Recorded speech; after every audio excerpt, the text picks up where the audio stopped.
In the wise words of Debbie Ford, we live under the impression that in order for something to be divine, it has to be perfect. We are mistaken. In fact, the exact opposite is true. To be divine is to be whole and to be everything. The positive and the negative, the good and the bad, the holy man and the devil.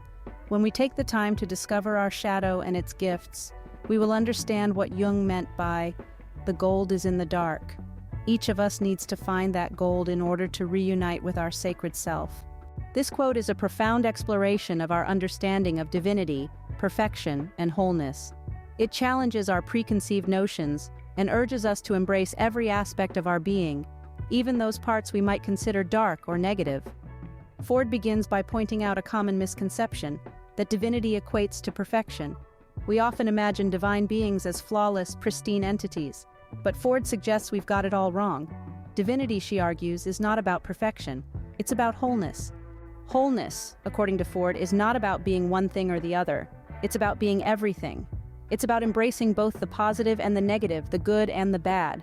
It's about acknowledging that within us resides both the holy man and the devil. This idea might be difficult to digest, but it's a crucial aspect of experiencing wholeness. Ford then introduces the concept of the shadow, a term coined by the famous psychologist Carl Jung. Our shadow represents the parts of us that we've disowned, ignored, or hidden away. These are parts of us that we might consider dark or negative. But Ford suggests that our shadow also holds gifts, treasures that we can only discover if we dare to explore our darkness. This brings us to Jung's quote, "The gold is in the dark." This metaphor suggests that our greatest treasures, our most valuable insights, are hidden in our shadows, in our darkness. To find this gold, to discover these insights, we must be willing to delve into our shadows, to face our fears, our insecurities, our flaws.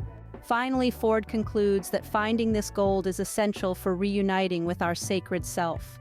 This sacred self is our truest, most authentic self.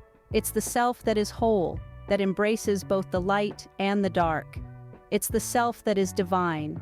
In sum, Ford's quote invites us to redefine our understanding of divinity, not as perfection, but as wholeness. It encourages us to embrace every aspect of our being, both the light and the dark.